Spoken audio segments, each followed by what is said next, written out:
नमस्कार, जनता मांगे जवाब में आपका स्वागत है। आपके साथ मैं हूं एसपी त्रिपाठी। कोरोना का नया वेरिएंट ओमिक्रॉन तेजी से फैल रहा है।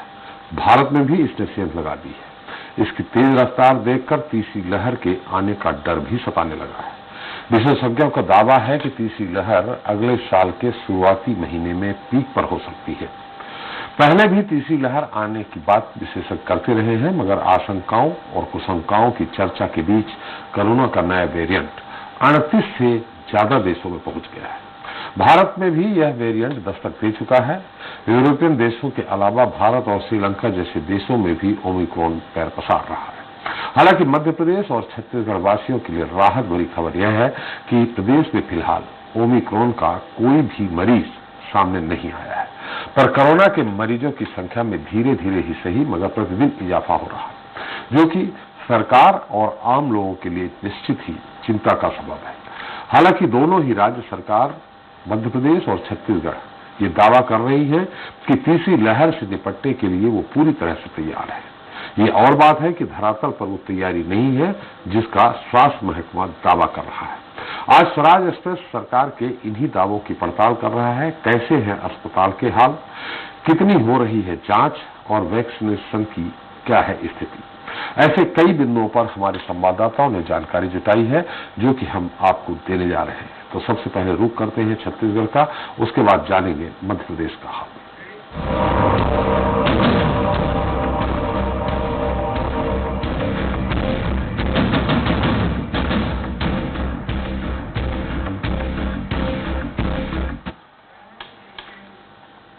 तो छत्तीसगढ़ में एक बार फिर कोरोना केस बढ़ने लगे हैं। प्रदेश में आज ही 40 नए मरीजों की पुष्टि हुई है। अब कुल एक्टिव केस बढ़कर 352 हो चुके हैं। सबसे अधिक एक्टिव केस रायपुर जिले में है। रायपुर जिले में अब कोरोना के 57 पॉजिटिव मरीज हैं। वहीं स्वास्थ्य विभाग की ओर से देर रात जारी रिपोर्ट के मुताबिक गुरुवार को दिन भर में 25,999 नमूनों की जांच हुई। इसमें 40 लोग पॉजिटिव पाए गए हैं। इस समय प्रदेश का पॉजिटिविटी रेट 0.15% है। सबसे अधिक 9 मरीज रायगढ़ और कोरबा जिले में मिले हैं। रायपुर में 6 और धमतरी बिलासपुर में 3-3 मरीजों का पता चला है। अभी प्रदेश भर में केवल 5 ही जिले ऐसे हैं जहां कोरोना का कोई एक्टिव केस नहीं है। इनमें नारायणपुर, सुकमा, कोरिया, सरगुजा और गरियाबंद जिला शामिल है। आज हम छत्तीसगढ़ के हर जिले और शहर का जानेंगे हाल। क्या है इस वक्त कोरोना की ग्राउंड रिपोर्ट, लेकिन उससे पहले देख लेते हैं हमारी ये रिपोर्ट।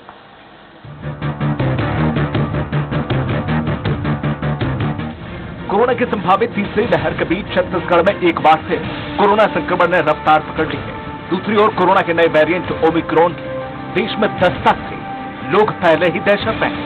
हालांकि प्रदेश में अब तक नए वेरिएंट ओमिक्रॉन का एक भी मामला सामने नहीं आया है, लेकिन कोरोना संक्रमण की रफ्तार बढ़ती जा रही है, जिसके कारण कोरोना की तीसरी लहर का खतरा बढ़ता दिख रहा है। 24 घंटे में प्रदेश में 25,999 लोगों का कोरोना टेस्ट किया गया, जिसमें से 40 लोग संक्रमित मिले। इसके साथ ही पॉजिटिव दर भी 0.15% हो गई है। प्रदेश में कोरोना संक्रमण से किसी की मौत नहीं हुई। सबसे ज्यादा 57 एक्टिव केस रायपुर जिले में हैं। दुर्ग जिले में 46, रायगढ़ में 41 और कोरबा में 36 मरीज हैं। 17 जिले ऐसे हैं जहां से कोरोना का नया मरीज नहीं मिला है। इन जिलों में बालोद, बेमथुरा, कबीरधाम, बलौदाबाजार, महासमुंद, गरियाबंद, मुंगेली, गोरिल्ला पैंड्रा मरवाही, सरगुजा, कोरिया, बलरामपुर, जशपुर, कोंडागांव, सुकमा, कांकेर, नारायणपुर और बीजापुर जिले शामिल हैं। छत्तीसगढ़ के 5 जिले में कोरोना का कोई भी एक्टिव केस नहीं है। इनमें नारायणपुर, सुकमा, कोरिया, सरगुजा, गरियाबंद शामिल हैं। ये जिले अभी कोरोना मुक्त हैं। बहरहाल देश में कोरोना की रफ्तार बढ़ने के बाद सरकार लगातार प्रयास कर रही है कि कोरोना की दूसरी लहर की तरह हालात प्रदेश में ना बने। उसको लेकर अस्पतालों और अन्य सुविधाओं को लेकर भी सरकार का फोकस है।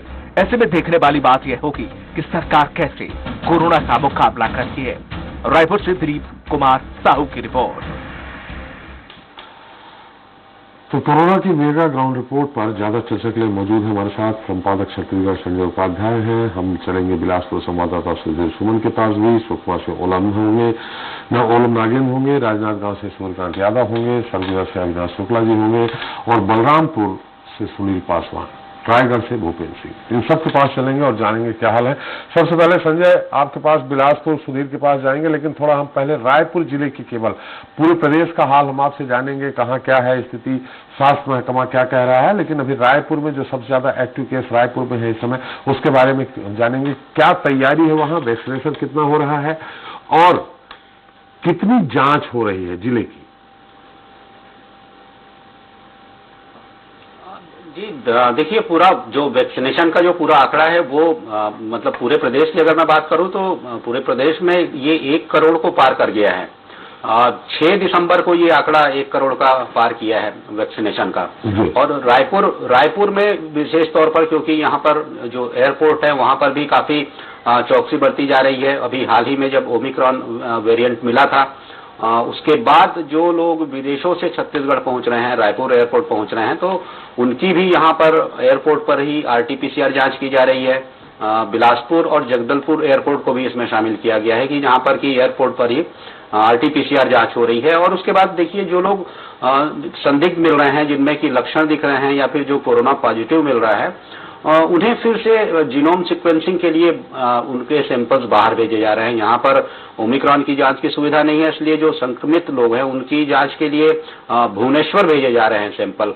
तो पूरी तरह से एक व्यवस्था तो जरूर सुनिश्चित कर ली गई है ओमिक्रॉन से निपटने के लिए, लेकिन जो अभी भी लगातार जो कोरोना के केसेस आ रहे हैं, देखिए ये आंकड़ा जो है वो स्थिर लगभग दिखाई दे रहा है 30 से 40 के बीच में मरीजों की संख्या काफी कम हो गई थी, लेकिन अब ये 30 से 40 के बीच स्थिर है। जो टोटल जो टेस्टिंग हो रही है वो भी 25,000 से लेकर 20 से 25,000, 26,000 इतनी जांचें हो रही हैं। और ये जो रिपोर्ट आ रही है जिसके आधार पर कि वो देखने को मिल रहा है कि जो एक्टिव केसेस हैं छत्तीसगढ़ में वो 300 से 350 के बीच कहीं ना कहीं ठहरे हुए हैं। बीच में एक बार जरूर ये आंकड़ा 300 के नीचे पहुंचा था, लेकिन अभी हम विगत दिनों से देख रहे हैं तो ये 3 से 350 के बीच स्थिर है। रायपुर जैसा कि विशेष यहाँ पर कब से स्थिर है संजय? यहाँ पर जो एयरपोर्ट है कब से स्थिर है? और दूसरा, जैसे दूसरे जो वेरिएंट आया था डेल्टा प्लस, उस दौरान डेथ भी हो रही थी और 13-14 दिन बाद जो मरीज था वो निगेटिव हो जाता था। अभी भी क्या ऐसा है? और क्या लक्षण, जिनको वैक्सीन लग गई है उन पे क्या लक्षण है? क्या उन पे वैक्सीन पूरी तरह से उनको कारगर साबित हो रही है क्या? देखिए, वैक्सीन बिल्कुल जो एक्सपर्ट भी बोल रहे हैं कि एक्सपर्ट्स का ही बताना है, जो डॉक्टर से हमने चर्चा की थी वो भी बताना है। हालांकि इस पर अभी रिसर्च जो आने हैं, पेपर्स आने हैं, वो भी नए नए तथ्य सामने आ रहे हैं। लेकिन जो वैक्सीनेशन जिनका हो चुका है, निश्चित रूप से वो लोग सुरक्षित माने जा रहे हैं अपेक्षाकृत, जिनको वैक्सीन नहीं लगी है।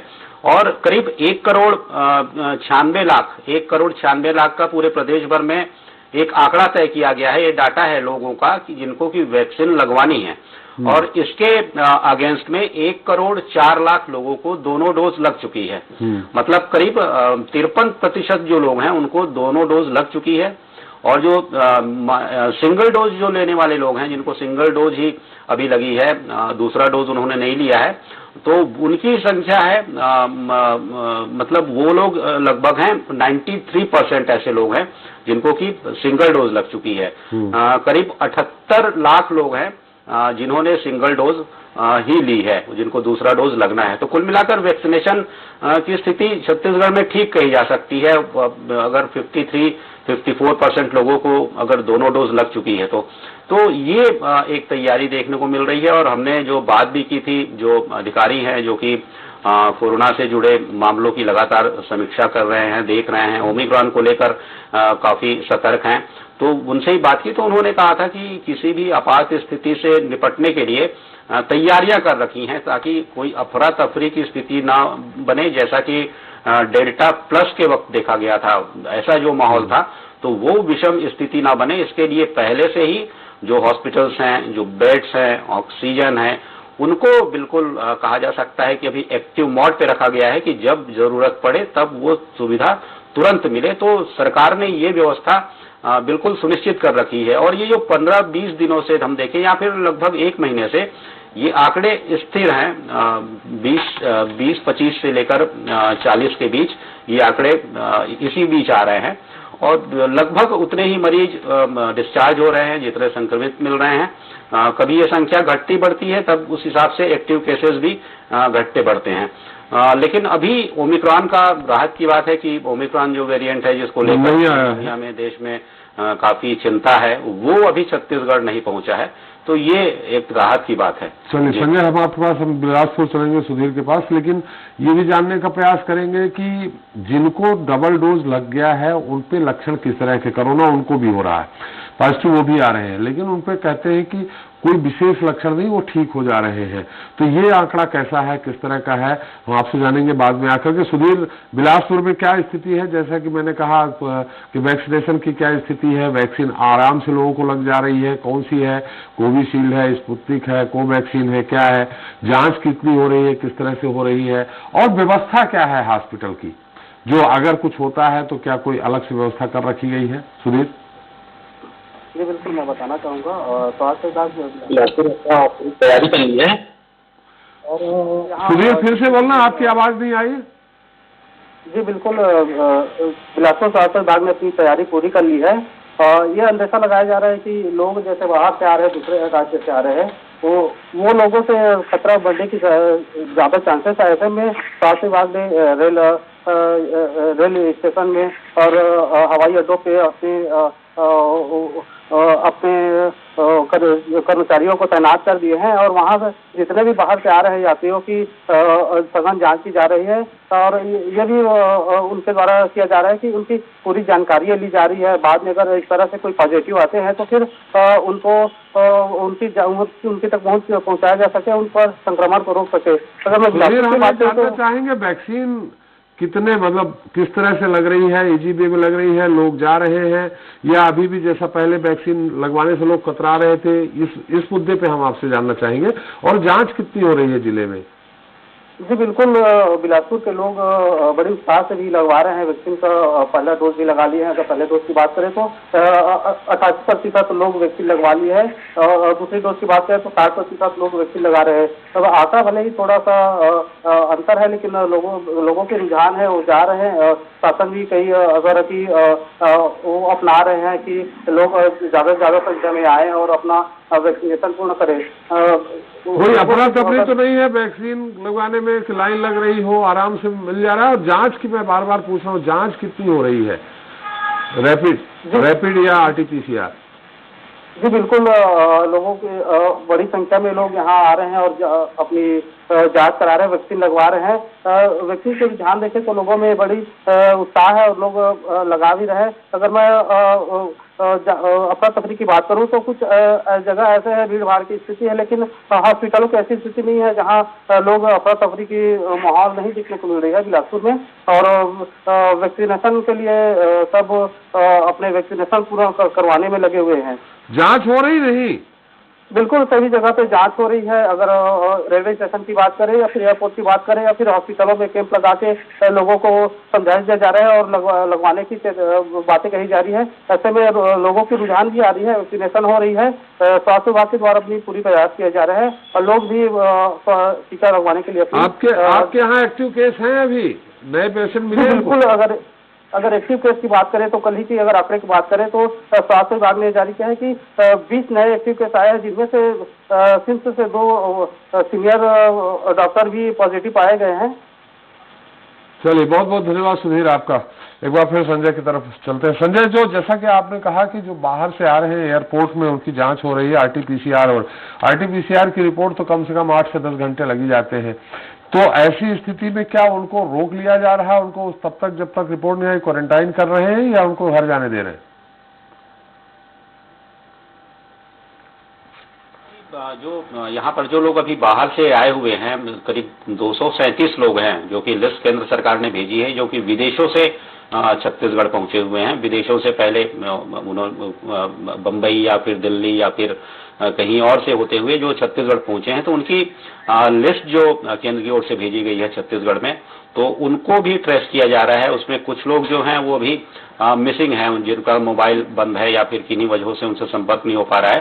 लेकिन उसके लिए बाकायदा एयरपोर्ट पर जो भी जांच हो रही है यहाँ पर, तो जांच होने के बाद अगर वो किसी भी प्रकार से अगर उनमें लक्षण नहीं है, अगर वो कोरोना पॉजिटिव नहीं है, तो उन्हें जाने दिया जा रहा है। लेकिन ये अनिवार्य कर दिया गया है, बिल्कुल मैंडेटरी है कि उनको 15 दिनों के लिए क्वारंटाइन रहना पड़ेगा। 15 दिनों का आइसोलेशन होगा और इस बीच वो कहीं नहीं निकलेंगे। और बड़ी सख्त इस बार हिदायत दी गई है। पहले भी ये कोशिश की गई थी, लेकिन चूंकि संख्या इतनी ज्यादा थी कि बहुत ज्यादा तरीके से वो देखने को उस तरीके की बातें कई बार सामने आई। होम क्वारंटाइन है कि कोई अलग से व्यवस्था है? उन पर कार्रवाई भी। होम क्वारंटाइन है कि कोई अलग से व्यवस्था? होम क्वारंटाइन हो सकते हैं, होम क्वारंटाइन होने की उनको छूट है। वो होम क्वारंटाइन हो सकते हैं जिनमें लक्षण नहीं है। हाँ। लेकिन जिनमें अगर लक्षण मिल रहे हैं तो फिर उन्हें एडमिट किया जा रहा है, और एडमिट करने के बाद उनके जो सैंपल्स हैं जो आरटीपीसीआर में पॉजिटिव मिले हैं, या फिर जो भी टेस्ट हुआ है यहाँ पर एंटीजन टेस्ट में अगर वो पॉजिटिव मिले हैं,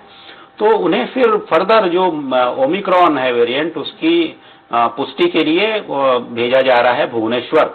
और देखिए ये एक व्यवस्था यहाँ पर अपनाई गई है, शायद और भी राज्यों में ऐसी व्यवस्था होगी कि प्रतिदिन जो लोग पॉजिटिव मिल रहे हैं, जितने भी केसेस हैं 20, 25, 40 जो लोग पॉजिटिव मिल रहे हैं, कोरोना पॉजिटिव हैं, तो उनमें रैंडम 5% जो लोग हैं रैंडम उनका सैंपल भेजा जा रहा है जीनोम सीक्वेंसिंग के लिए, कि ये देखने के लिए कि ओमिक्रॉन के लक्षण तो नहीं है। और ये सैंपलिंग रैंडम सैंपलिंग की जा रही है, जो लोग मिल रहे हैं उनका 5%, ताकि इस वेरिएंट के बारे में भी पुख्ता जानकारी इकट्ठा की जा सके और ये देखा जा सके कि ये लोग जो हैं जो कोरोना संक्रमित मात्र हैं या फिर इनमें वो भी लक्षण है। क्योंकि सभी सारे सैंपल्स अभी फिलहाल वहां भेज पाना अभी आवश्यक भी नहीं समझा जा रहा है, क्योंकि छत्तीसगढ़ में कोई लक्षण भी अभी नहीं मिला है इसका, या फिर कोई मरीज भी इसके नहीं मिले हैं। लेकिन फिर भी ये जीनोम सीक्वेंसिंग की बात चल रही थी कि मशीन दिल्ली से केंद्र सरकार दे रही है, रायपुर में 1-2 जगह लगाई जाएगी, तो क्या अभी तक नहीं लगी है वहाँ? देखिए एम्स के प्रबंधन से भी बात हुई थी, हमने बीच में जो चर्चा हुई थी उसमें कहा गया था कि जीनोम सीक्वेंसिंग की व्यवस्था यहाँ की जा रही है, तो संभव है कि कुछ दिनों में यहाँ पर भी ये जांच शुरू हो जाए, क्योंकि यहाँ पर जो उसके लिए जो मानक स्तर की जो भी सुविधाएं मुहैया जो उपलब्ध होनी चाहिए वो एम्स में है। और भी जो प्रदेश के बड़े हॉस्पिटल्स हैं वहां पर भी ये व्यवस्था की जा सकती है। तो एम्स ने खुद भी ये कहा है कि अगर ये स्थिति जैसी बनती है तो यहाँ पर भी वो लैब लगेंगे, और उनके ही सुपरविजन में प्रदेश के अन्य जो केंद्र होंगे जहाँ पर कि उचित समझा जा रहा है, जिन्हें कि अनुकूल समझा जा रहा है ऐसे लैब के लिए, तो वहां भी ये लैब लगाए जाएंगे। तो ये मान के चलिए कि करीब कुछ दिनों के भीतर, 2 सप्ताह के भीतर ये व्यवस्था यहाँ पर हो जाए, 2 से 3 सप्ताह के भीतर। हालांकि ये कोई संजय, हम आपको रोकेंगे, संजय रोकेंगे आपके पास। हमारे साथ भूपेन जुड़ गए हैं रायगढ़ से, और सूर्यकांत यादव जुड़ गए हैं राजनांदगांव से, उनसे बात कर लेते हैं। सूर्यकांत जी, क्या स्थिति है राजनांदगांव की? हम 3 पॉइंट्स में हम जानकारी चाहेंगे, दर्शक चाहेंगे। पहला तो ये कि वैक्सीनेशन हो रहा है, कितनी वैक्सीन लग रही है, उत्साह है लोगों में, हॉस्पिटल में क्या व्यवस्था है अचानक अगर तीसरी लहर आती है, और तीसरा जांच कितनी हो रही है, और चौथा आपके यहाँ एक्टिव केस कितने हैं और नए केस क्या आज कल में मिले हैं? जी मैं आपको बता दूं, राजनांदगांव जिले में वैक्सीनेशन की बात करें तो राजनांदगांव जिले में जो है वैक्सीनेशन लगातार स्वास्थ्य विभाग और जिला प्रशासन की निगरानी में चल रहा है। लगभग 18.5 लाख लोगों ने जो है यहाँ वैक्सीन लगाया है, और प्रथम डोज की बात करें तो 100% जो है जिले में प्रथम डोज का वैक्सीन लोगों को लग चुका है। क्योंकि राजनांदगांव जिला जो है मध्य प्रदेश और जो महाराष्ट्र का जो है सीमावर्ती जिला है, इस कारण जो है स्वास्थ्य विभाग और जिला प्रशासन भी अलर्ट है और लगातार वैक्सीनेशन को लेकर कार्य कर रही है। वहीं एक्टिव केस की बात करें तो अभी फिलहाल जिले में 11 एक्टिव केस अभी हैं, और अभी 2 दिनों से जो है राजनांदगांव में जो है कोरोना के केस सामने नहीं आ रहे हैं, जो कि 0 ही है। और लगातार जो है जांच कितनी हो रही है? बनी हुई जांच हो रही है? जी बिल्कुल जांच हो रही है। 1500 से 2000 के बीच जो है रोज जो है जांच हो रही है। और लोग क्योंकि अभी कोरोना का केस उतना ज्यादा बढ़ा नहीं है, इस कारण 1500 और 2000 का जो सैंपलिंग जो स्वास्थ्य विभाग वो अभी कर रही है, उसमें जो रिजल्ट आ रहे हैं उसमें जो है एक या फिर ऐसा है कि कुछ दिन लगातार जो 1 हफ्ते तक 0 केसेस रहे हैं राजनांदगांव में। चले आजकल में कल में भी 0 केस रहे हैं और आज की बात करें तो अभी फिलहाल 7 बजे तक तो एक भी केस राजनांदगांव में नहीं आए। चलिए, बहुत बहुत धन्यवाद। हम रायगढ़ चलते हैं भूपेंद्र सिंह के पास। भूपेंद्र जी, मेरी आवाज आ रही? भूपेंद्र, मेरी आवाज आ रही? जी बिल्कुल जी भूपेंद्र, रायगढ़ की क्या स्थिति है? सबसे पहले ये कि जांच कितनी हो रही है? जी, जांच तो रोज पर डे 1000 व्यक्ति कम से कम करवा रहे हैं, जिसमें वैक्सीनेशन की बात करें तो 100% हमारे यहाँ वैक्सीनेशन हो चुका, फर्स्ट और सेकंड डोज दोनों। हाँ। कुछ लोग जैसे बच्चे हैं जो अभी भी वैक्सीनेट हैं, वो क्या है औद्योगिक क्षेत्र होने के कारण पूरे देश के अलग अलग क्षेत्रों से रायगढ़ लोग आना जाना लगा रहता है, जिसके कारण बाहरी स्टेट से जो भी आ रहे हैं जिनका टेस्ट नहीं हुआ है और जिनको वैक्सीनेशन सेकेंड नहीं हुआ, वो आके यहाँ वैक्सीनेशन करवा रहे हैं। अच्छा, दूसरे एक्टिव केस हैं आपके यहाँ आजकल में मिले? जी, कल रात 8 बजे तक की जो मेडिकल बुलेटिन आई थी उसमें 9 लोग पॉजिटिव आए थे और टोटल एक्टिव केस है 41। नहीं, नए केस मिले क्या? जी, कल तक की थी, अभी डाटा भी नहीं आई है अभी आज की। कल तक 9 आए थे पॉजिटिव केस और टोटल एक्टिव केस 41 है। अच्छा, जो एक्टिव केस आ रहे हैं इनको क्या होम क्वारंटाइन की व्यवस्था है कि उनको हॉस्पिटल ही रहना कंपलसरी है? जी नहीं, होम क्वारंटाइन ही है। हॉस्पिटल की बात करें तो एक ही अभी सेंटर लोइंग में है, रायगढ़ से 15 किलोमीटर आगे, जहां 30 बेड का ऑक्सीजन बेड फुल मेडिकल सुविधा उपलब्ध कराई गई है। इसके पूर्व सेकेंड जब वो था क्या बोलना चाहिए कोरोना, तब उस समय लगभग 7-8 केंद्र थे जिन्हें अभी रेनोवेशन किया जा रहा है और मेडिकल की अन्य सुविधाएं से उसको बनाया जा रहा है। इसके कारण अभी सिर्फ एक ही है जिसमें 30 बेड का है और अभी थर्ड वेव के लिए स्वास्थ्य विभाग ने पूरी इंतजाम कर लिया है। ऐसा कुछ होगा तो तुरंत हॉस्पिटल चल। चलिए भूपेंद्र, बहुत बहुत धन्यवाद। अविनाश शुक्ला जुड़ गए हैं हमारे साथ सरगुजा से। अविनाश, मेरी आवाज आ रही?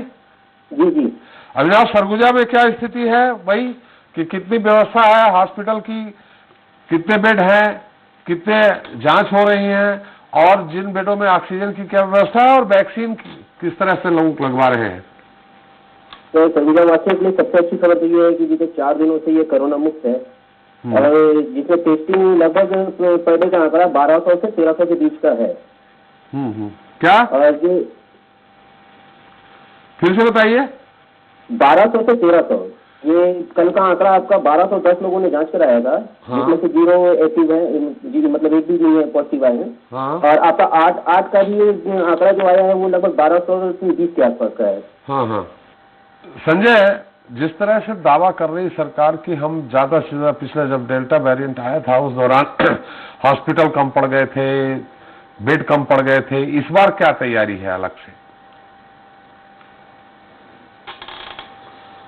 हाँ जी, इस बार तैयारी वही है कि बिल्कुल अलर्ट मोड पे रखा गया है पूरे स्वास्थ्य महकमे को, जो भी हेल्थ वर्कर्स हैं उनको, पैरामेडिकल स्टाफ है उनको बिल्कुल अलर्ट मोड पे रखा गया है। और ये इस बार कोशिश की गई है कि पिछली बार जो एक बड़ी विषम परिस्थिति बनी थी कि हॉस्पिटल्स में बेड्स नहीं थे, और देखिए वो स्थिति तो तब भी निर्मित होगी जब भी कोई ऐसी अगर इस तरीके से अगर संक्रमण की गति होगी तो जाहिर तौर पर वो स्थिति बनने से कोई रोक नहीं सकता। लेकिन फिर भी इस बार ये व्यवस्था की गई है कि अधिक से अधिक लोगों को इस बार जो भी उस समय बेड्स लगाए गए थे, जो भी ऑक्सीजन के बेड्स थे और नॉर्मल बेड्स थे और वेंटिलेटर्स थे, वो सारी व्यवस्थाएं जो थी इस बार पहले से एक तरीके से व्यवस्थित करके रखी गई हैं कि ऐसी कोई विषम परिस्थिति बनती है तो तुरंत वो वहां पर उसकी सुविधा ली जा सके, उसका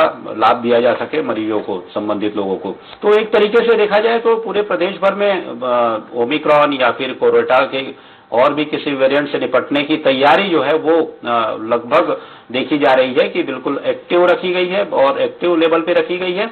और ये हमेशा कोशिश की जा रही है कि जिस तरीके से मैंने कहा कि जो भी सैंपलिंग हो रही है, रैंडम सैंपलिंग हो रही है ओमिक्रॉन की, तो उससे ये भी कोशिश की जा रही है कि इसकी जल्द पहचान हो जाए अगर ये वेरिएंट अगर छत्तीसगढ़ में पहुंचता है तब। नहीं तो और जब तक उसे ये फैलने जिनान से रोका जाए, से क्योंकि जो जब लोग तक उसकी ऐसे हैं, व्यवस्था नहीं होगी तो भुवनेश्वर से अगर आता है तो काफी 6-7 दिन 8 दिन लग जाएंगे रिपोर्ट आने में।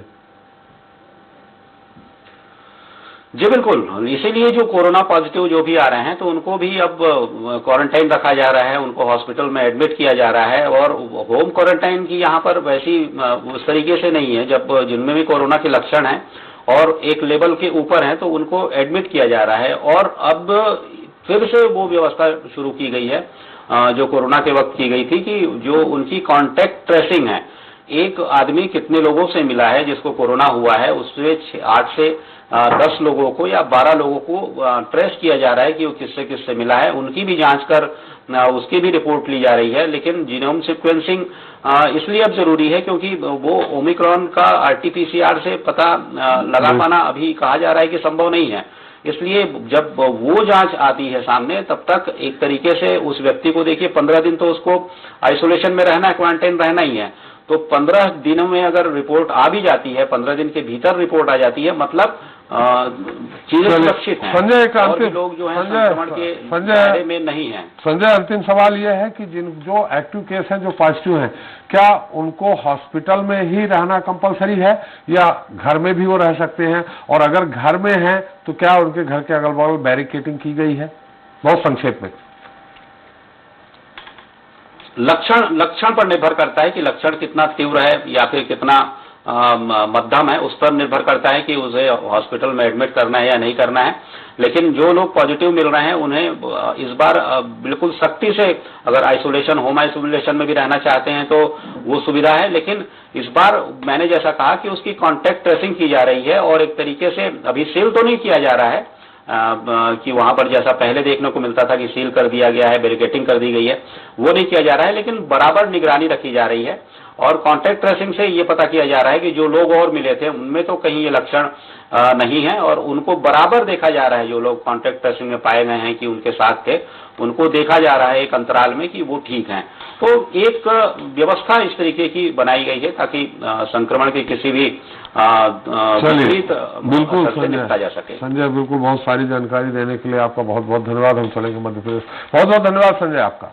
तो दूसरी लहर के बाद जैसे जैसे कोरोना की रफ्तार कम होती गई, छत्तीसगढ़ सरकार ने बाजार, स्कूल, कॉलेज, गार्डन, शादी ब्याह, धरना प्रदर्शन समेत लगभग सभी कामों के लिए छूट दे दी।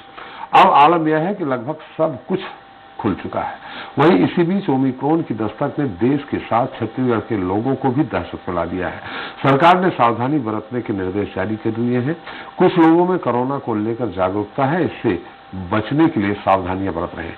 मगर इस बीच कुछ जिलों में हो रहे नगरीय निकाय चुनाव एक बार फिर कोरोना को बढ़ाने में बड़ी वजह बन सकते हैं। अब देखना होगा सरकार लोगों के साथ मिलकर क्या कोरोना को प्रदेश में फैलने से रोक पाती है।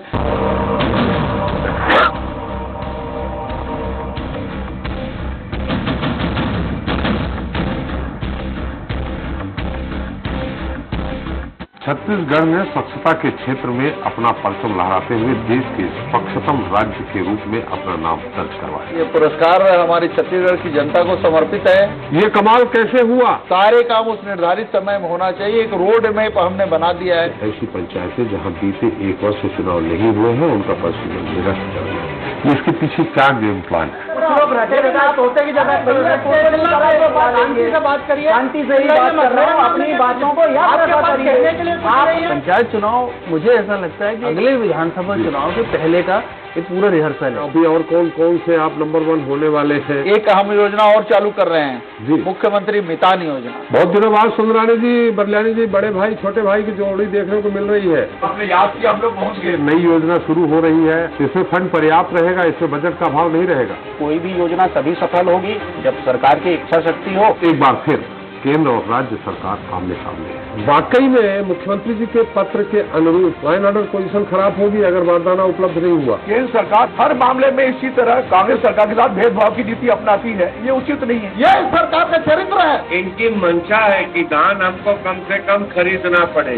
केंद्र सरकार और राज्य सरकारों के बीच बेचारा किसान पिछ रहा है। राम धुन की बात कही गई थी लेकिन ढंग से राम धुन गाई नहीं गई। कांग्रेसियों के घुटने तोड़ दो, ये क्या हिटलरशाही नहीं है। यानी दिल्ली कांग्रेस ने हरदम धर्म की राह अपनाई है। कानून व्यवस्था, धर्मांतर, मुद्दा क्यों भटका रहे हैं? एमपीआई की सूची जारी हुई तो देश में चौथे गरीब राज्य में मध्य प्रदेश का नाम दर्ज हो। 15 महीनों में इन्होंने पीछे कर दिया प्रदेश को। नहीं, निश्चित ही 15 महीने में मध्य प्रदेश की विकास की रफ्तार को बंद कर दिया गया। घुटने तोड़ देना और विचारधारा के साथ घुटने तोड़ देना या भू माफिया के घुटने तोड़ देना, तीनों में बहुत अंतर है। कहीं न कहीं वो मुद्दा पीछे चला गया और ये बयानबाजी चलती रही। भूख से मृत्यु का जो हंगामा हुआ था देश भर में, उस समय आपकी सरकार बात को बतंगड़ बना के कुछ लोग जुड़ सके, ये प्रयास कांग्रेस और दिग्विजय सिंह जी ने किया। कर रहे हैं ये तो कर्जे की सरकार है, वैसे इसका नाम कर्जे की सरकार हो गई और चिट्ठी वाली सरकार। प्रशासन तो हर सरकार में वैसी निष्ठुर चलती रहती है। आपने कहा लगातार जीत रही है, लगातार नहीं है। जनता सवाल करना चाहती कि शिवराज जी अब आपको और कितना समय दें हम? क्या अरुण यादव जी भयभीत थे या कमलनाथ जी भयभीत? तो कहीं ना कहीं इन सारे मामलों में काम करने की जरूरत है। कितने पिटारे में 60 बम हैं आपके,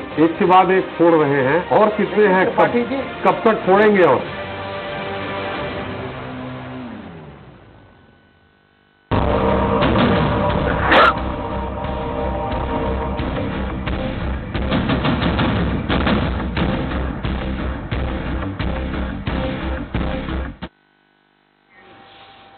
तो देश में कोरोना के नए वेरिएंट ओमिक्रॉन की एंट्री के बाद से मध्य प्रदेश में अलर्ट जारी कर दिया गया है। सरकार ने तीसरी लहर से बचने को लेकर जिलों में अस्पतालों में तैयारी रखने के निर्देश भी दे दिए हैं। भोपाल में जेपी अस्पताल और हमीदिया में पेडियाट्रिक आईसीयू तैयार की जा रही है। वहीं कोरोना से लड़ने के लिए केंद्र सरकार ने मध्य प्रदेश को 5 जीनोम सीक्वेंसिंग मशीन दी है। ये मशीन जबलपुर के साथ भोपाल, इंदौर, रीवा और ग्वालियर में लगाई जाएगी। दरअसल अब तक राज्य से लिए गए नमूनों को दिल्ली भेजा जाता था, जिनकी रिपोर्ट आने में काफी वक्त लगता था। लेकिन जैसे ही ये 5 जीनोम सीक्वेंसिंग मशीन राज्य में लग जाएंगी, रिपोर्ट जल्दी मिल जाएगी। इन मशीनों के रूप में कोरोना के खिलाफ जंग में राज्य सरकार को बड़ा सहयोग मिल सकेगा। वहीं दूसरी तरफ प्रदेश में दिसंबर महीने में जिस तरह से कोरोना के मरीजों के मामले बढ़े हैं, वो काफी चिंताजनक है। आज मध्य प्रदेश के हर जिले से कोरोना से जुड़ी जानकारी लेंगे। उससे पहले देख लेते हैं हमारी ये रिपोर्ट।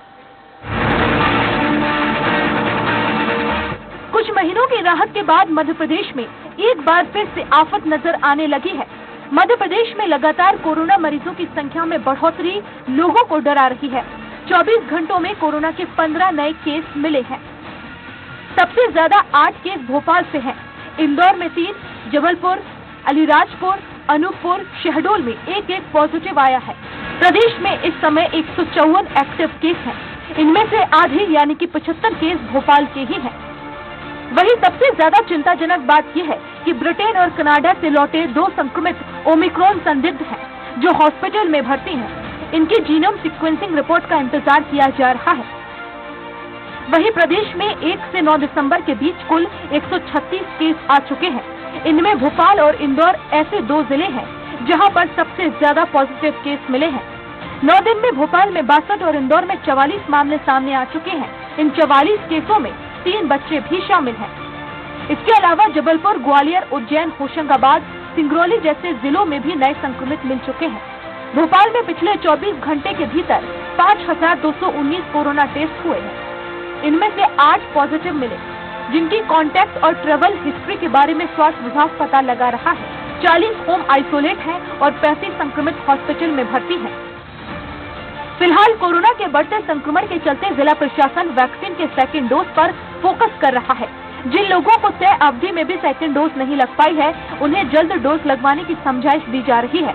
भोपाल में लगातार मिलते केस को लेकर सरकार भी चिंतित है। ऐसे में सरकार की कोशिशें हैं कि कहीं दूसरी लहर की तरह प्रदेश में हालात ना बिगड़ जाए। वहीं स्वराज एक्सप्रेस भी प्रदेशवासियों से यही अपील करता है कि सावधानी में ही सुरक्षा है। सलमान खान, स्वराज एक्सप्रेस, भोपाल।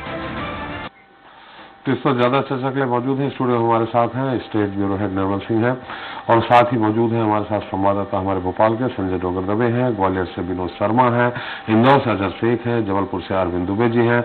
इनके अलावा फोन लाइन पर रहेंगे अजय दुबे सागर से, मनीष गिरधानी झाबुआ से, ललित साहू छिंदवाड़ा से। सबसे पहले बहुत संक्षेप में जानना चाहेंगे पूरे प्रदेश की स्थिति क्या जानकारी है आपके पास, किस तरह सरकार तैयार है? प्रदेश की अगर पूरी बात करें तो 60,000 के आसपास टेस्टिंग हर साल हर दिन जो है वो कर रही है सरकार, और उसमें करीब 15 के आसपास पॉजिटिव केस मिले हैं। तो इससे अंदाजा ये लग सकता है कि अभी जो परसेंटेज है वो काफी कम है। लेकिन चूंकि ओमिक्रॉन की जो दहशत है और ये बताया जा रहा है कि बहुत ज्यादा संक्रमण फैलाने वाली चीज है, इसलिए सरकार अतिरिक्त एहतियात बरत रही है। और जैसे कि सब जानते हैं कि जो सैंपल है उनमें से कुछ जीनोम सीक्वेंसिंग के लिए भेजे गए हैं, लेकिन अभी तक उनकी रिपोर्ट्स नहीं आई हैं। तो इन रिपोर्ट्स का फिलहाल इंतजार किया जा रहा है। इसके अलावा जैसे कि हमारे संवाददाताओं ने बताया कि एयरपोर्ट, रेलवे स्टेशन, बाकी जगह पर भी काफी गहराई के साथ पैनी नजर जो है इस समय स्वास्थ्य महकमा रख रहा है। तो एक तरह से कहना चाहिए कि सरकार अपनी, चूंकि आपने देखा होगा डेल्टा 2 जब आया था, दूसरी लहर आई थी, तो सरकार की बहुत ज्यादा किरकिरी हुई थी। इस बार ये सरकार किसी प्रकार की चूक नहीं करना चाहती, लिहाजा वो हर व्यवस्था को पुख्ता कर रही है। जो है स्वास्थ्य मंत्री खुद ऑक्सीजन प्लांट्स का निरीक्षण कर रहे हैं, ये देखा जा रहा है कि रनिंग स्थिति में है कि नहीं है। तो एक तरह से सरकार अपनी एक्सरसाइज जो है करने में लगी हुई है। चलिए सीधे चलते हैं इंदौर से अजर शेख हैं। अगर कितनी टेस्टिंग हो रही है, वैक्सीन लग रही है, नहीं लग रही, हॉस्पिटल में कितने बेड अलॉट किए गए हैं अलग से इन मुद्दों को लेकर के, और सबसे बड़ी बात यह कि जीनोम सीक्वेंसिंग मशीन इंदौर में भी लगनी थी, क्या वो पहुंच गई, क्या वो लग रही है, या क्या स्थिति है? Pradeep, to consolidate our territory as Pakistan had plans to occupy. अजर मेरी आवाज आ रही?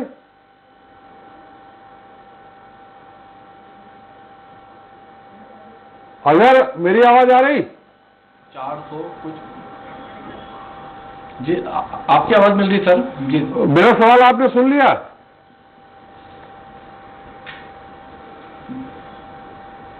मेरा सवाल आपके पास आ गया?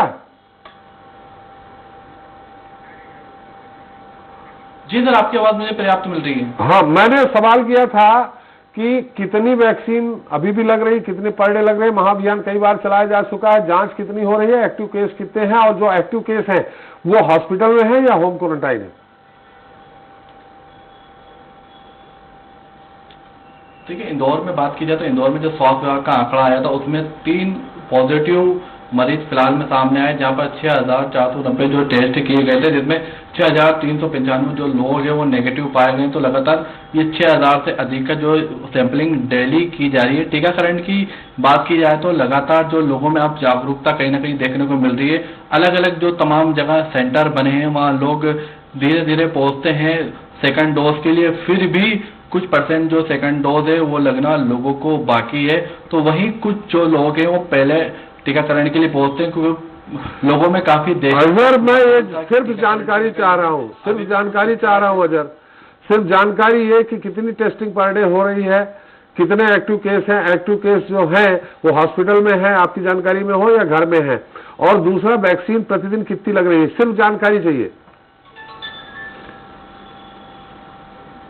देखिए 6,400 कुछ जो टेस्टिंग डेली की जा रही है, जिसमें 3 नेगेटिव कल का जो आंकड़ा है वो फिलहाल में सामने आया था। वही जो टेस्टिंग की बात किया तो RAPT जो टेस्ट है वो भी लगातार किए जा रहे हैं। एयरपोर्ट और जो स्टेशन है वहां पर भी तमाम स्वास्थ्य विभाग की जो टीम है वो अलर्ट है। फिलहाल में तो जो टेस्टिंग की चीज है वो भी लगातार समय अलग अलग जगह की जा रही है। तो वही टीकाकरण में जो है अब तक 30 लाख से अधिक जो टीकाकरण जो पहला डोज है लोगों को लग चुका है, वही सेकंड जो डोज है वो 25 लाख से अधिक का ऊपर आंकड़ा हो चुका है। तो समय समय पर जो लोग प्रशासन वो अलर्ट है, कहीं ना कहीं लोगों को जागरूक करने में लगा है। टीकाकरण भी हॉस्पिटल अलग से, हॉस्पिटल के बेड है, प्लांट को हॉस्पिटल में कितने बेड हैं अलॉट किए गए हैं, क्या वो पूरी सुविधा है डॉक्टरों की, कितने बेड है, ऑक्सीजन बेड कितने अलग से किए गए?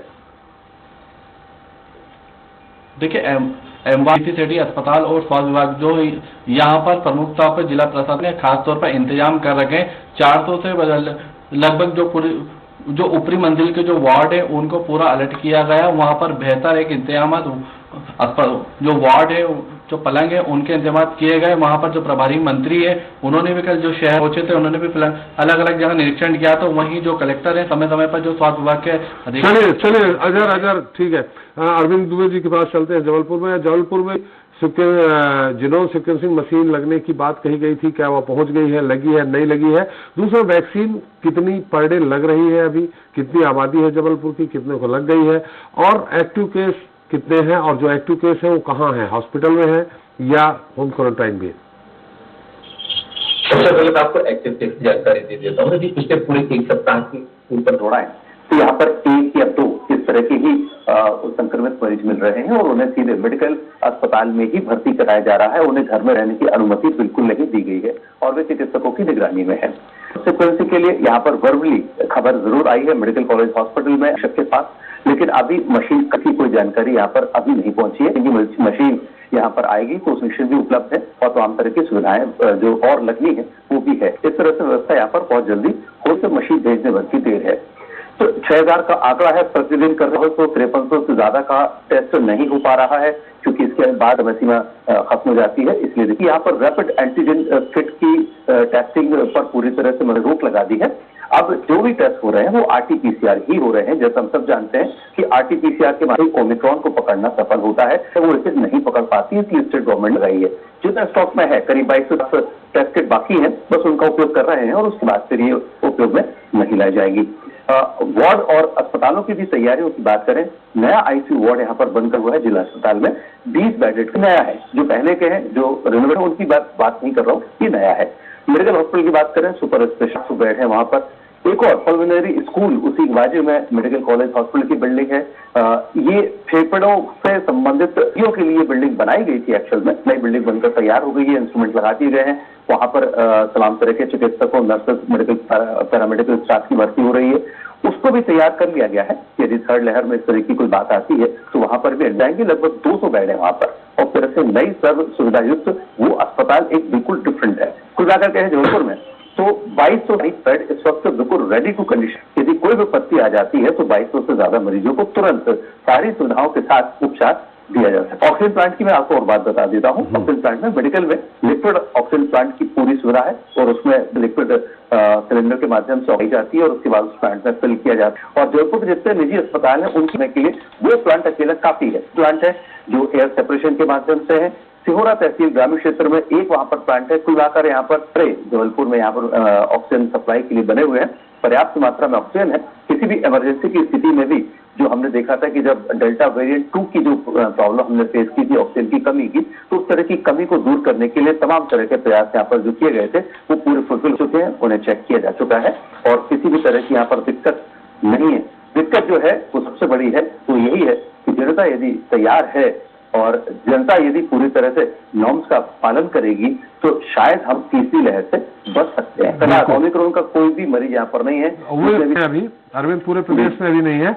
एक और संक्षिप्त जानकारी चाहेंगे, अगर आपकी बात हुई हो, जो मैंने जिस तरह से भोपाल कही जिनको डबल डोज लग गया है उनको भी वो भी कोरोना पॉजिटिव आए हैं, लेकिन उनके कैसी चिकित्सक से बात हुई तो उनके सिम्टम्स कैसे हैं? क्या माइनर है, उनको किसी तरह की कोई तकलीफ है क्या, या गंभीर हो रहे हैं? ये कोई जानकारी है आपके पास? किसी चिकित्सक से बात हुई? पहले मैं भारतीयों की बात कर लेता हूँ। भारतीयों में कई ऐसे थे जिनको डबल डोज लग चुका था, इसके बाद भी वे कोरोना संक्रमित हो गए। इतनी ज्यादा नहीं थी कि उनके लिए जीनोम सीक्वेंसिंग के लिए उनके सैंपल जाते। जीनोम सीक्वेंसिंग के लिए तीव्रता ज्यादा होना चाहिए उस पेशेंट के सैंपल में, तब वो जीनोम के लिए भेजे जाते हैं। अन्यथा RT के माध्यम से ही उन्हें पता लगा लिया जाता कि कौन सा वेरिएंट है। एक रशियन पर्यटक यहाँ पर आया था शादी में शामिल होने के लिए, उसको डबल डोज लगा हुआ था, लेकिन उसमें कुछ इस तरह के सिम्टम्स दिखे थे, लेकिन फिर उसके बाद जब उसका RT-PCR हुआ था उस रशियन का, तब वो पूरी तरह से नेगेटिव निकला था। तो इस तरह से कहा जाए कि डबल डोज लगने के बाद भी कोरोना नहीं होगा, ऐसा नहीं है। संभावना पूरी होती है, लेकिन चिकित्सकों का साफ तौर पर यही कहना है कि गंभीर स्थिति से बचाने के लिए जरूरी है कि हम डबल डोज लगा लें। एक छोटी सी बात यहाँ पर मैं जानकारी आपको जोधपुर और उसके आसपास के बेल्ट के जिलों की देना चाहता हूँ। ये डबल डोज की चूंकि आपने बात की थी, मैं इसलिए आपको बताना चाहता हूँ कि फर्स्ट डोज तो यहाँ पर और आसपास के जो जिले हैं, बालाघाट की बात करें, छिंदवाड़ा की बात करें, सिवनी की बात करें, यहाँ पर फर्स्ट डोज में आंकड़ा 93% तो पहुंच गया। 93% लोगों को फर्स्ट डोज तो लग गई, लेकिन जो सेकेंड डोज का आंकड़ा है वो आंकड़े में ये तमाम जिले इंक्लूडिंग जबलपुर पिछड़ रहे हैं। ये बड़ी आश्चर्य की बात है कि लोग सेकेंड डोज लगवाने के लिए ज्यादा इंटरेस्टेड नहीं है। अब तो स्थिति होगी कि स्वास्थ्य का अमला घर घर जाकर लोगों को बाहर निकाल के सेकेंड डोज के लिए प्रेरित कर रहा है। इसके बावजूद भी लोग शायद कश्मकश की स्थिति में हैं। चलिए अरविंद जी, चूंकि समय कम है, हमें और जगह जाना है, विनोद शर्मा जी के पास चलते हैं। विनोद जी, आपके यहाँ मैंने सवाल सभी से किए हैं, आपने सुन लिया, सिर्फ जानकारी चाहिए इसमें जानकारी माने कितने डोज लग गए हैं, कितने टेस्टिंग हो रही है, कितने बेड हैं। और दूसरा जो मैंने अरविंद जी सवाल किया था कि जिनको बिल्कुल ये कि डबल डोज लगने के बाद भी कोरोना पॉजिटिव आए हैं लेकिन उन पे सिम्टम्स बिल्कुल नहीं दिख रहे हैं, ऐसा कहा जा रहा है। आपकी भी किसी से बात हुई है? बिल्कुल। ग्वालियर में 16,28,000 लोगों को वैक्सीनेशन होना है कुल टोटल, जिसमें जो पहला डोज लगा है अभी 93% लोगों को पहला डोज लग गया है, मतलब 15 लाख से ज्यादा लोगों को पहला डोज लगा है। लेकिन जो सेकंड डोज है वो अभी 11 लाख ही लगा है। 74% लोगों को लगा है, क्योंकि सेकंड डोज लगाने के प्रति लोगों में रुझान कम दिख रहा है। प्रशासन लगातार कई तरह के कार्यक्रम आयोजित कर करके उनको डोज लगाने की कोशिश कर रहा है। बुधवार और शनिवार को 2 दिन महा वैक्सीनेशन अभियान चलाया जाता है, ढोल नगाड़े बजाए जा रहे हैं गली गली मोहल्लों मोहल्लों में। और जैसे पल्स पोलियो अभियान के तहत जो दवाई पिलाई जाती है घर घर जाकर बच्चों को, उसी तरह से वैक्सीनेशन के लिए भी जो स्वास्थ्य विभाग की टीमें हैं वो घर घर जाकर दरवाजा खटखटा रहे हैं और वो पूछ भी रहे हैं कि आपको वैक्सीनेशन हुआ है या नहीं हुआ है। इसके साथ साथ जन सुनवाई में भी ये कर दिया गया है कि जिनको सेकंड डोज नहीं लगा है उनको तत्काल मोबाइल नंबर लेकर ये पता लगाया जाएगा कि लगा है या नहीं लगा। अगर नहीं लगा तो जन सुनवाई के अंदर उनको नहीं जाने दिया, चाहे वो नगर निगम की जन सुनवाई हो, कलेक्ट्रेट की जन सुनवाई हो, एसपी ऑफिस की जन सुनवाई हो, वहां भी लोगों को डोज लगाए जा रहे हैं। रही बात ये कि दोनों डोज जिनके पूरे हो चुके हैं उनको कोरोना हो रहा है या नहीं, तो कुछ लोगों को हुआ है लेकिन उनको इतने ज्यादा परेशानी नहीं हुई है और बहुत ज्यादा सिम्टम नहीं उनको आए। लेकिन सर्दी जुकाम हुआ, हाथ पैरों में दर्द हुआ और उसके बाद जब उन्होंने चेक कराया तो उनको पॉजिटिव निकले, लेकिन बहुत ज्यादा उनको जो परेशानी होनी चाहिए थी वो नहीं हुई। इसके अलावा ग्वालियर जिले में अभी तक 4 पॉजिटिव मामले हैं, एक्टिव मामले हैं, जो पिछले 7 दिन पहले आए थे और उसके बाद लगातार यहाँ 3200 से लेकर 3500 लोगों की प्रतिदिन जांच हो रही है। लेकिन अभी रैपिड टेस्ट भी किए जा रहे हैं यहाँ पर, जो RT-PCR है, क्योंकि स्वास्थ्य विभाग का कहना है कि 2-3 दिन तक उनका ये जो है किट खत्म हो जाएगी, उसके बाद RT-PCR ही टेस्ट किए जाएंगे। और अभी जो 4 लोग हैं वो अस्पताल में भर्ती है, स्वस्थ है, किसी तरह की उनको परेशानी नहीं है। क्या होम क्वारंटाइन की व्यवस्था है क्या? जिनको पॉजिटिव आ गए हैं, जो अगर वो घर में रहना चाहते हैं तो ऐसा है क्या? यह सरकार, राज्य जिला सरकार पूरी तरह सख्त है कि नहीं उनको हॉस्पिटल में ही रखना है? नहीं, अभी जिस तरह से जो स्वास्थ्य विभाग के अधिकारियों से हमारी बात हुई, CMHO से बात हुई, कि अब ये नया नियम बना दिया गया है कि अगर कोई पॉजिटिव आता है तो उसके घर को ही केवल बंद किया जाएगा, होम क्वारंटाइन किया जाएगा उनको। पूरे जो मोहल्ले गली कॉलोनी को जो ब्लॉक कर दिया जाता है वो नहीं किया जा रहा अभी, और होम क्वारंटाइन रखा जाएगा। दूसरी बात ये बताना चाहता हूँ कि जो सेकेंड वेव आई थी जब, उस समय ग्वालियर में मात्र 9.1 मैट्रिक टन ऑक्सीजन की ही आपूर्ति हो पा रही थी और ये व्यवस्था थी। लेकिन अब 98 मैट्रिक टन ऑक्सीजन की आवश्यकता जो आपूर्ति है वो हम ग्वालियर में कर सकते हैं, जैसा कि स्वास्थ्य विभाग ने कहा। यानी 90 गुना ज्यादा ऑक्सीजन की व्यवस्था है, जिसमें 11 ऐसे सरकारी गैर सरकारी जो प्लांट है जहां से ये सारी व्यवस्था आपूर्ति की जाएगी। जयरोग अस्पताल सबसे बड़ा अस्पताल है, गजराज राजा मेडिकल कॉलेज का है, जहां का सुपर स्पेशलिटी में तकरीबन 500 से 700 मरीजों को अभी भर्ती करने की व्यवस्था की गई है, जो पूरी तरीके से जहां पर ऑक्सीजन की व्यवस्था रहेगी। इसके अलावा 1000 बिस्तर का जो अस्पताल तैयार हो रहा है, उसमें से भी एक ब्लॉक को ले लिया गया है, जिसमें तकरीबन 200 मरीजों की भर्ती करने की व्यवस्था है।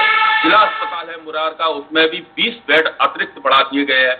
हजीरा का सिविल अस्पताल है, उसमें भी अतिरिक्त बेड बढ़ा दिए गए और छबरा का जो अस्पताल है, कुल मिला के विनोद अच्छी व्यवस्था है वहाँ पे। संजय, आपके पास क्या जानकारी है भोपाल से? बिल्कुल सर, अगर मैं सबसे पहले बात कर लूं तो जिस प्रकार से टेस्ट की बात कर लेते हैं तो भोपाल में अभी तक 6000 टेस्ट करने का लक्ष्य रखा गया है, लेकिन कहीं ना कहीं प्रतिदिन जी, तो प्रतिदिन 6000 तो पूरे नहीं हो पा रहे हैं। अभी तक जितना भी आंकड़ा आता है तो 5600 के आसपास के ही टेस्ट हो पाते हैं, पूरे 6000 नहीं हो पाते हैं। अगर मैं 7 दिन में बात कर लूं तो 7 दिन में जिस प्रकार से रिपोर्ट आ रही है तो हर दिन कभी 7, कभी 6, कभी 5, और आज की बात करूं तो आज भी 7 नेगेटिव पेशेंट मिले हैं एक्टिव तो जी। तो इस प्रकार से देखा जाए तो रोज का ही अगर आंकड़ा देखें तो मध्य राजधानी में जिस प्रकार से कोरोना अपना पांव पसार रहा है, उसी प्रकार से स्वास्थ्य विभाग ने अपनी तैयारी कर रखी है। अभी स्वास्थ्य विभाग के अधिकारियों का हिसाब कहना है कि भोपाल में अगर पेशेंट बढ़ते हैं तो कहीं भी भोपाल में बेड की जरूरत पड़ती है तो उसे पूरी तरीके से उपलब्ध करा दिया जाएगा। चाहे नर्मदा, चाहे हम बात कर ले तो 850 JP hospital, Hamidia hospital, MP जो कार्डियो हॉस्पिटल है, इनमें सबसे ज्यादा व्यवस्था कर रखी है। ऑक्सीजन को लेकर भी यहाँ पे पूरी व्यवस्था है, क्योंकि यहाँ पर ऑक्सीजन प्लांट लगे हुए हैं, और एक BMRC है उसमें लिक्विड ऑक्सीजन की भी व्यवस्था कर रखी है। लेकिन कहीं अगर पूरा देखा जाए तो वहीं कहीं भी ये देखने को नहीं मिल रहा है कि जिस प्रकार से लोगों को बचना चाहिए वो आज भी। चलिए, वो मुद्दा अलग है, आपके पास जानकारी। हम एक और ये जानना चाहेंगे, जैसे पिछले कुछ दिनों में 17 पेशेंट जिस दिन आए थे उसमें 11 लोगों को डबल डोज लगी हुई थी, बाकी लोगों को सिंगल डोज, जो 17 में सबको डोज लगी हुई थी। तो जो 12 लोगों को डोज लगी थी उन पे सिम्टम्स अगर आपकी जानकारी डॉक्टरों से मिली हो, उनको किस तरह के सिम्टम्स मिले थे, क्या वो उनको किसी तरह से कोई परेशानी हुई थी? बिल्कुल सर, जो जिन्हें सेकेंड डोज लगा था उन्हें मामूली परेशानियां थी, उन्हें कोरोना के जो सिम्टम्स थे वो सारे देखने को मिल रहे थे, लेकिन सीरियस हालत में अभी तक किसी को नहीं देखा गया कि जो बहुत ज्यादा सीरियस हुए हों। तो इसको लेकर थोड़ा सा स्वास्थ्य विभाग भी अभी शांतिपूर्ण है कि उसको इस प्रकार की किसी भी प्रकार की आपदा का सामना नहीं करना पड़ रहा है। चलिए संजय जी, समय कम है। बहुत बहुत धन्यवाद अरविंद जी आपका, अजय जी आपका, विनोद जी आपका और संजय आपका हमारे से सारी जानकारी देने के लिए। एक बार निर्मल, एक बार फिर से वही जो हम सवाल कर रहे हैं बार बार कि जिनको डबल डोज लगी हुई है उनको किस तरह के, मैंने कोरोना तो ठीक है, RT-PCR में उनको दिख रहा है कि कोरोना के लक्षण हैं उनमें, या कोरोना उनके साथ है, पॉजिटिव है, लेकिन उनको परेशानी किसी तरह की हुई है क्या? जैसे पिछली बार हो रही थी, सांस लेने में तकलीफ, खांसी, बुखार, इस तरह के सिम्टम्स, क्या आपकी किसी से बात हुई होती? बिल्कुल, देखिए लक्षण तो पिछली बार जैसे लगभग मिलते जुलते ही हैं, लेकिन इस बार जैसे कि हमारे संवाददाता संजय भी बता रहे थे, इस बार उसकी तीव्रता कम है, यदि कोरोना की मारक क्षमता कम है। जैसे पिछली बार आपने देखा होगा बुखार बहुत तेज आता था, हाथ पैर में बहुत ज्यादा तेजी से दर्द होता था कोरोना। डोज लगने के कारण मारक ये सब जो है डोज लगने की वजह से, चूंकि इम्यूनिटी डेवलप हो गई है, इस वजह से एक बहुत बड़ा फैक्टर है ये, जो संख्या या जो राहत की बात कह सकते हैं, जिस संक्रमण बढ़ रहा है ये बात ठीक है, लेकिन आपने देखा होगा जिस तरीके से उन्मुक्त होकर लोग घूम रहे हैं, मास्क का उपयोग नहीं कर रहे, उसके बाद भी जो दायरा है वो आपने देखा होगा कम है, स्पीड जो है कम है। तो उसका सबसे बड़ी वजह यही है कि जो हम थोड़ा रोकेंगे, हम सागर की जानकारी ले लेते हैं। हमारे साथ सागर के ब्यूरो चीफ अजय दुबे हैं। अजय जी, आपको मेरी आवाज आ रही? जी जी जी त्रिपाठी, वहाँ क्या स्थिति, सिर्फ आंकड़े चाहिए अजय जी, कितने एक्टिव पेशेंट हैं अभी, नए मिले कि नहीं मिले, टेस्टिंग कितनी हो रही है, RT-PCR टेस्ट कितने लोगों की हो रही है, और दूसरा वैक्सीन को लेकर के कितना वैक्सीन, सागर की जिले की टोटल आबादी कितनी है और कितने % वैक्सीन लगी? जी त्रिपाठी, अगर वैक्सीनेशन की बात की जाए तो तकरीबन 95% पहला डोज लग चुका है, और दूसरा डोज जो है करीब 70% सेकंड डोज भी सागर ने अपना टारगेट पूरा कर लिया है। अगर बात करें RT-PCR टेस्ट की, तो प्रशासन का कहना है कि 1000 टेस्ट प्रतिदिन इन लोगों का टारगेट है और ये लोग कर रहे हैं। केवल 1000? केवल प्रतिदिन 1000 टेस्ट। नहीं, बाकी जिलों में, छोटे छोटे जिलों में 4-4, 5-5, 6-6 हजार का लक्ष्य रखा गया है। यहाँ सिर्फ 1000 टेस्ट की बात सामने आई है, अभी जो भी हमारी अधिकारियों से बात हुई है, 1000 टेस्ट ये लोग कर रहे हैं। और पिछले महीने मैं बात करें नवंबर की, तो नवंबर में एक पॉजिटिव केस सामने आया था, और दिसंबर में अभी तक कोई भी ऐसा केस अभी सामने नहीं आया है। जी चलिए, और दूसरा ये कि हॉस्पिटल, जैसे पिछली बार मारामारी हुई थी, अफरा तफरी बची थी, इस बार क्या स्थिति, क्या पहले से तैयारी की हुई है? जी, आज जैसे मध्य प्रदेश के मुख्यमंत्री सागर दौरे पे थे, और जो प्रशासन ने उनको बताया है कि पूरे जिले में 1000 बेड का इंतजाम इन लोगों ने करके रखा है, जिसमें अकेले सागर में जिला चिकित्सालय में 500 बेड हैं, जिसमें 42 बेड सिर्फ बच्चों के लिए हैं, 80 बेड ICU के हैं, और 500 बेड, ऐसे टोटल मिला के देखा जाए तो 500 बेड जिला अस्पताल में है, और पूरे जिले में 1000 बेड इनने तैयार करके रखे हैं। ऑक्सीजन की बात की जाए तो ऑक्सीजन के पर्याप्त इंतजाम है। 3 PSA प्लांट, जैसे एक खुरई में है, एक जिला चिकित्सालय में और गढ़ाकोटा में प्रस्तावित है। तो बीना में बॉटलिंग जो प्लांट है वो एक दिन में 3000 जंबो सिलेंडर रोज भरने की क्षमता रखता है। तो ऑक्सीजन की ऐसी कोई दिक्कत नहीं है, बेडों का भी पर्याप्त इंतजाम जिला प्रशासन की ओर से तैयारी करके रखी। चलिए, बहुत बहुत धन्यवाद अजय जी। हम चलते हैं झाबुआ, जहां हमारे साथ मनीष जुड़ गए हैं, मनीष गिरधानी। मनीष जी, मेरी आवाज आ रही? बिल्कुल आ रही सर, नमस्कार। क्या वही झाबुआ में क्या स्थिति, कितने टेस्ट हो रहे हैं प्रतिदिन जिले में? कोई पॉजिटिव पेशेंट तो नहीं आया, हालांकि संभवतः नहीं है, और दूसरा वैक्सीन को लेकर के, चूंकि आदिवासी बेल्ट है, आदिवासी क्षेत्र है, तो वैक्सीन को लेकर कितना जागरूक है, कितने प्रतिशत वैक्सीन लग चुकी है, थोड़ा संक्षेप में। सर, सबसे महत्वपूर्ण जो बात जो आपने जो पूछा है, उसमें सबसे महत्वपूर्ण जो यहाँ पे बात करें अगर खासकर टीकाकरण की, सबसे पहले तो टीकाकरण फर्स्ट डोज जो है वो 100% हो चुका है। सेकंड डोज 50% हुआ है। उसको लेके लगातार कल कलेक्टर मेघनगर, पेटलावद और सारंगी के दौरे पे थे, आज पूरा दिन झाबुआ और आसपास में रहे। वो सेकंड डोज को लेके लगातार वो यहाँ पे काम प्रशासन कर रहा है। इसमें एक बड़ा बदलाव झाबुआ में जो प्रशासन ने किया वो ये है कि निर्धारित जो टीकाकरण सेंटर्स थे, जैसे फॉर एग्जांपल मेघनगर में 32 या 33 सेंटर्स थे, तो अब इन्होंने उन सेंटर्स की उस कार्यप्रणाली को खत्म करके सभी पंचायतों में उसको शुरू कर दिया है। सभी पंचायतों में टीम जा रही है, वैक्सीनेशन कर रही है। दूसरा, रोको टोको अभियान यहाँ पर लगातार चलाया जा रहा है। दुकानदारों से बात करके उनके सर्टिफिकेट देखे जा रहे हैं। जिसने डोज नहीं लगवाया है कोविड का, उसको नजदीकी उसमें खुद कर्मचारी ले जा रहे हैं। सारे अधिकारी दौरे पे हैं।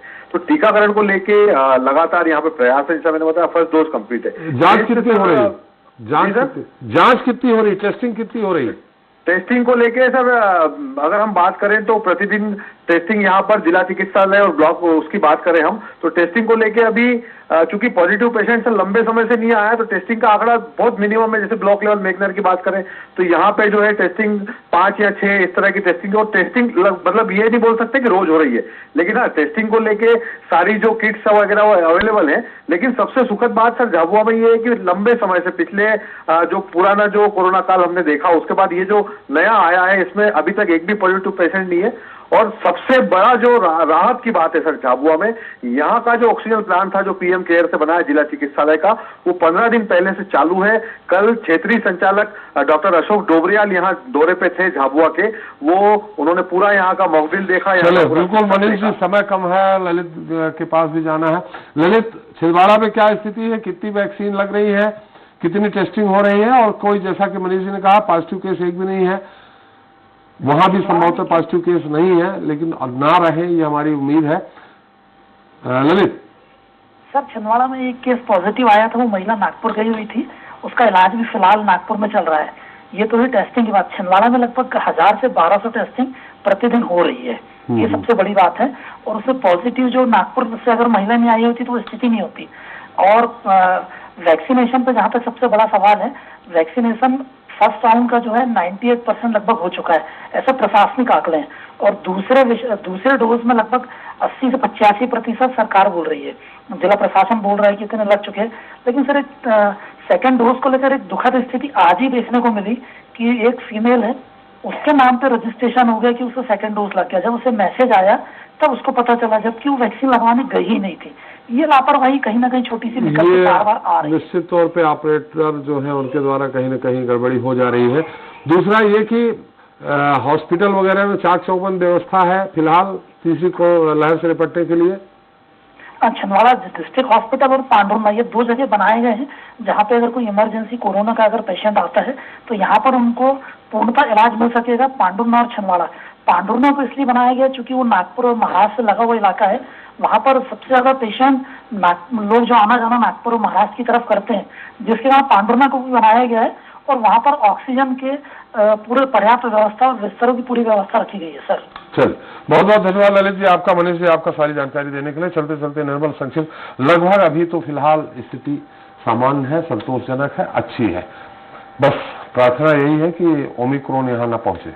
बिल्कुल सही कहा आपने। और ये पूरा, जैसा कि हमारे सारे संवाददाताओं ने बताया, ये जो सुखद स्थिति फिलहाल जो देखने को मिल रही है, इसका सीधा सीधा एक ही कारण है कि लगभग 70% जो है दूसरा डोज, आपने जैसे संवाददाताओं ने बताया, लग चुका है। एक यही वजह है जो कोरोना की लड़ाई में सबसे बड़ा कारगर हथियार साबित होगा। चलिए, आपका भी बहुत बहुत धन्यवाद।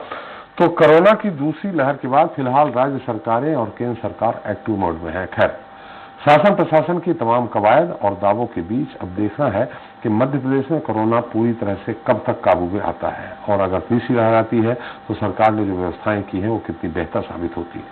बहरहाल स्वराज एक्सप्रेस उम्मीद करता है कि कोरोना की तीसरी लहर की दस्तक प्रदेश में नहीं होगी, लेकिन आम लोगों से ये भी अपील करता है कि सभी लोग कोरोना से लड़ने में सहयोग दें और कोरोना की गाइडलाइन का पूरी तरह से पालन करें। जनता मांगे जवाब फिलहाल इतना ही। नमस्कार।